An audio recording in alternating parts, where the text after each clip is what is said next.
en un par de años 3 décadas de la Ley General de Sanidad.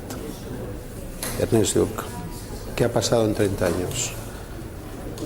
Por una parte, un sistema que de tanto éxito resulta que parece que no es sostenible financieramente, porque sostenible en principio es cualquier cosa que se puede proyectar a futuro, y el nuestro es un sistema que se ha proyectado.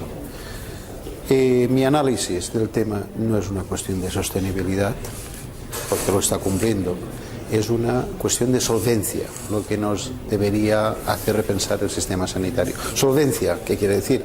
Capacidad de solventar temas, capacidad de responder a retos cambiantes, no anquilosar, no consolidar, flexibilizar, porque la sociedad cambia no solo por cuestiones tecnológicas, demográficas, sino por las propias aspiraciones de sociedades más avanzadas.